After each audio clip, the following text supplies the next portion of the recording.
તમે સંસ્કૃતિ અને સભ્યતા એવા બે શબ્દોથી પરિચિત છો. સંસ્કૃતિ એ મનુષ્યની રહેણીકરણીની સાથે સંકળાયેલ બાબત છે. સભ્યતા એ માનવી પોતાની બુદ્ધિશક્તિ, આવડત અને કલા કૌશલ્યથી જીવનની એક વિશિષ્ટ અવસ્થાનું સર્જન કરે છે. વિશ્વમાં ઇજિપ્ત, મેસોપોટેમિયા, ભારત, ચીન, રોમમાં માનવ સમાજની આવી મહાન સભ્યતાના દર્શન થાય છે. સદીઓ જૂની આ સભ્યતા આજે પણ માનવ જીવનને પ્રેરણા પૂરી પાડે છે. હડપ્પીય સભ્યતાને આપણે સિંધુ ખીણ સભ્યતા તરીકે પણ ઓળખીએ છીએ. ઈસવીસન 1921માં હડપ્પામાંથી આ સભ્યતાના સૌ પ્રથમ અવશેષો મળી આવ્યા. ભારતના ઉત્તર પશ્ચિમ ભાગમાં ફેલાયેલી સભ્યતાના અનેક સ્થળોમાં હડપ્પા, મોહેનજોદડો, લોથલ, ધોળાવીરા, કાલીબંગન, રાખીગઢી વગેરેનો સમાવેશ થાય છે. નકશામાં હડપ્પીય સભ્યતાના સ્થળો દર્શાવ્યા છે, તે જુઓ.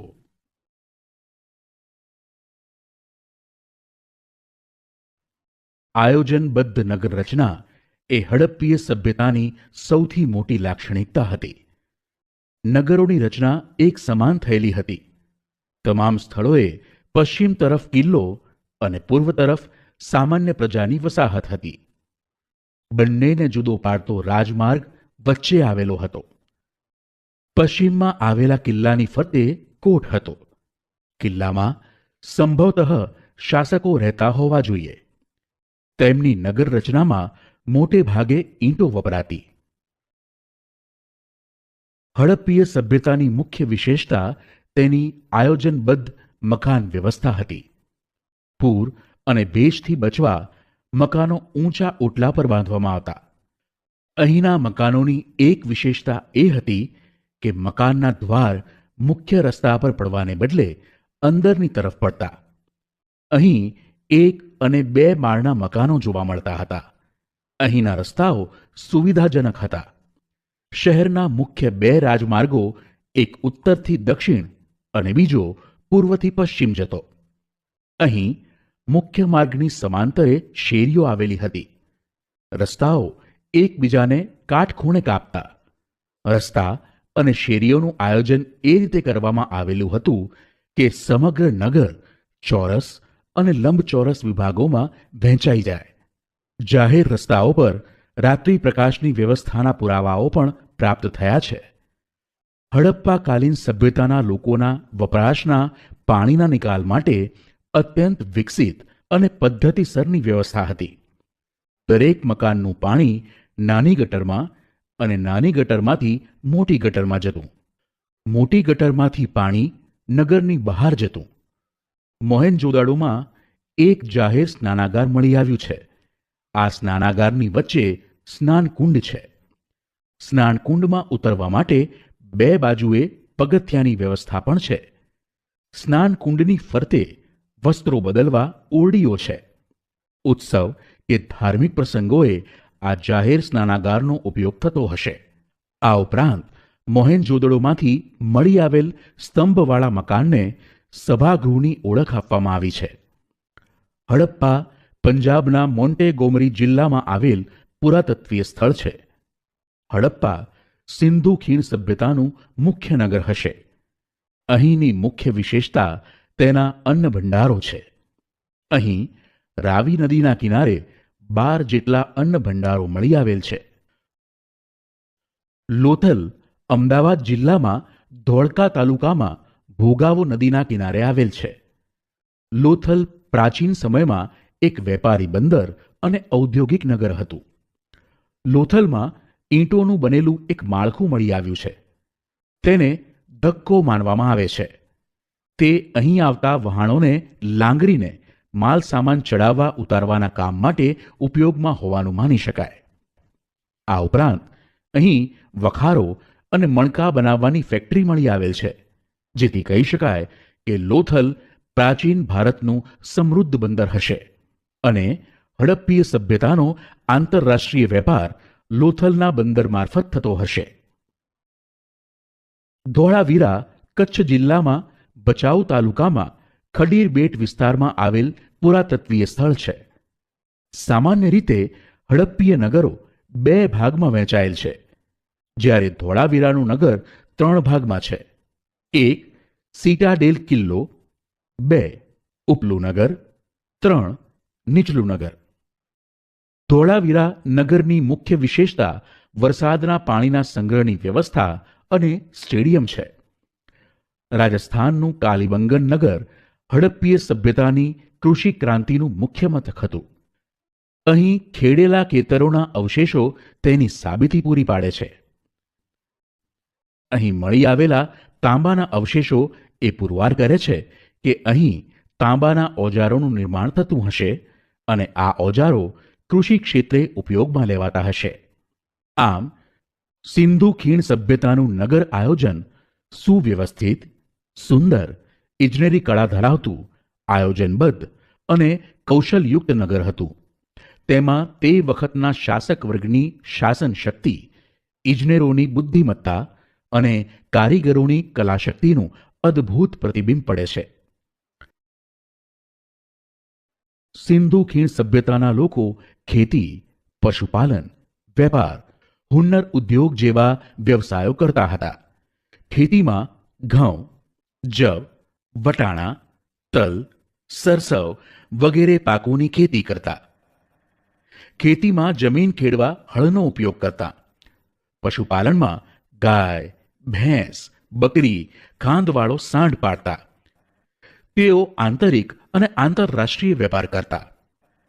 અહીંનું સુતરાઉ કાપડ છેક મેસોપોટેમિયા અને તેના માધ્યમથી ઇજિપ્ત સુધી પહોંચતું હતું, એમ ઇતિહાસકારો માને છે.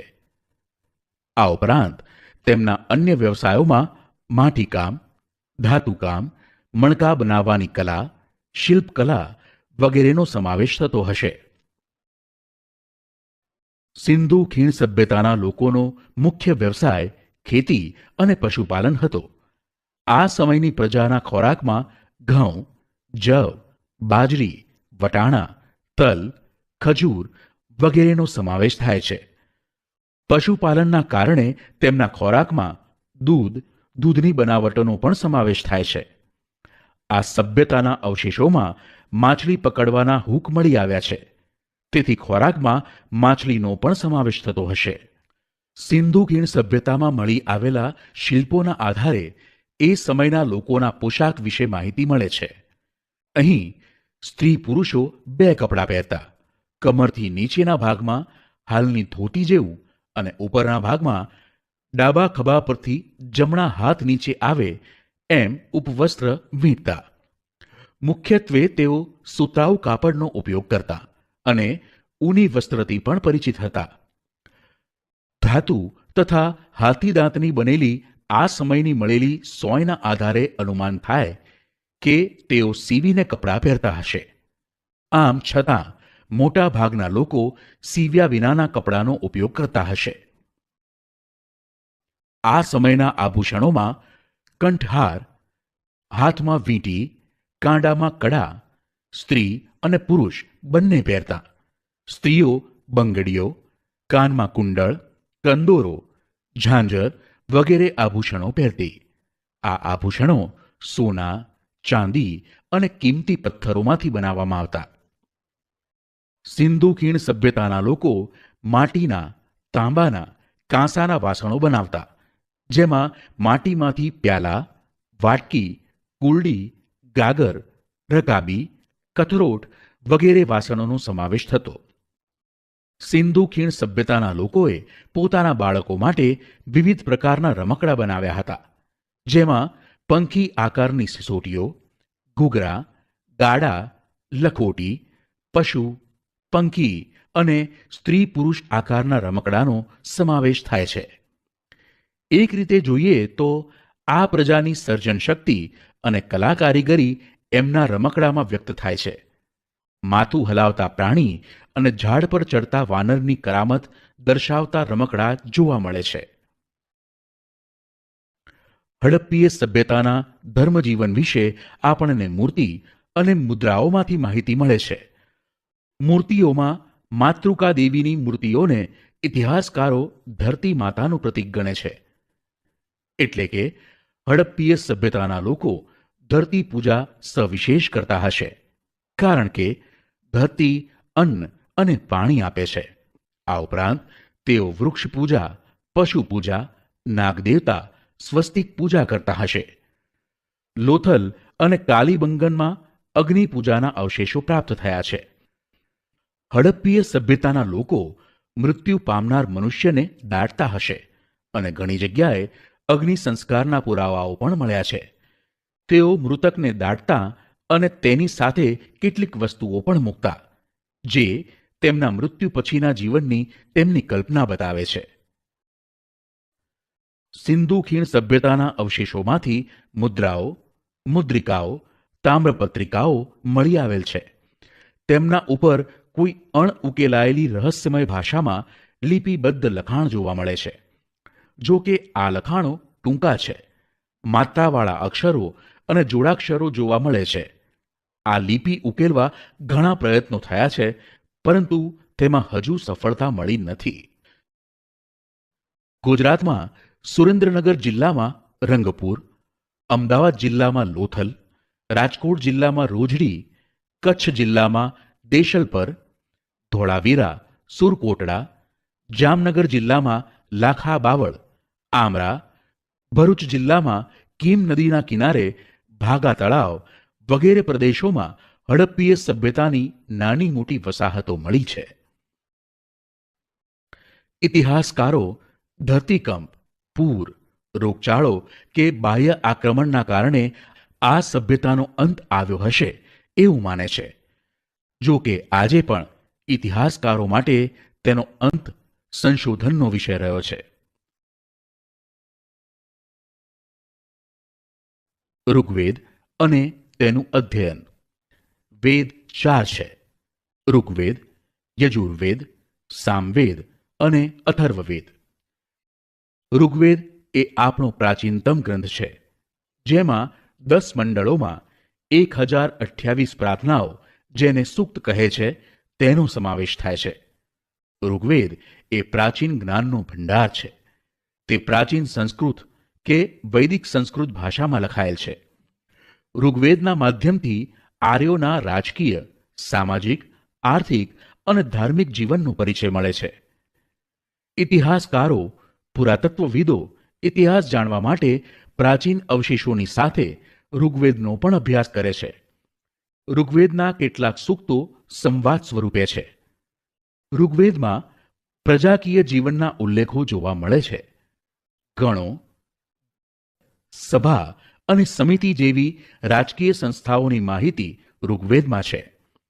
સભા સમિતિની સરખામણીમાં નાની સંસ્થા હતી અને તેમાં રાજ્યના મુખ્ય આગેવાનો બેસતા અને રાજ્યના અગત્યના પ્રશ્નોની ચર્ચા થતી અને ન્યાય પણ અપાતો. સમિતિ વિસ્તૃત સંસ્થા હતી જે રાજાની ચૂંટણી કરતી. રાજાને મદદ કરવા સેનાધ્યક્ષ અને પુરોહિતની નિમણૂક થતી. રાજાનું મુખ્ય કાર્ય ગવેષણા હતું અને ગવેષણા એટલે યુદ્ધ. ઋગ્વેદમાં રાવી નદીના કિનારે 10 રાજાઓ વચ્ચે થયેલા યુદ્ધનો ઉલ્લેખ પ્રાપ્ત થાય છે. ઋગ્વેદમાં આર્યોના સામાજિક જીવન વિશે માહિતી મળે છે. સમાજનું એકમ કુટુંબ હતું. પિતૃપ્રધાન અને સંયુક્ત કુટુંબ વ્યવસ્થા હતી. સમાજ વર્ણ અને જ્ઞાતિઓમાં વહેંચાયેલો ન હતો, એટલે સમાજમાં સૌ સમાન હતા. કોઈ ઊંચ નીચના ભેદભાવ ન હતા. સ્ત્રીઓનું સમાજમાં ઊંચું સ્થાન અને સ્ત્રી સ્વાતંત્ર્ય હતું અને સ્ત્રીઓને સહધર્મચારિણી ગણવામાં આવતી અને યજ્ઞમાં તેમની હાજરી આવશ્યક ગણાતી. સ્ત્રીઓ પણ અભ્યાસ કરી શકતી. તેમાં અપાલા, લોપામુદ્રા, ઘોષા જેવી વિદુષી સ્ત્રીઓએ તો ઋગ્વેદની ઋચાઓ પણ રચી છે. કન્યા પુખ્ત ઉંમરની થાય ત્યારે જ લગ્ન થતા.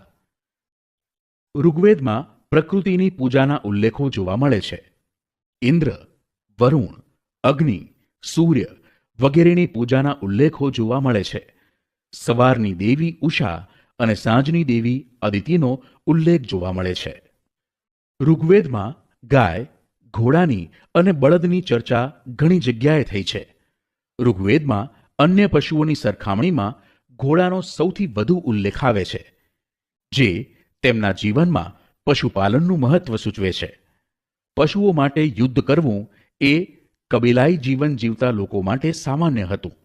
સંપત્તિ મુખ્યત્વે પશુઓની સંખ્યા પર આધાર રાખતી. પશુપાલન સામૂહિક રીતે થતું અને ઋગ્વેદકાલીન અર્થવ્યવસ્થાના પ્રારંભિક ચરણમાં કૃષિ ગૌણ હતી.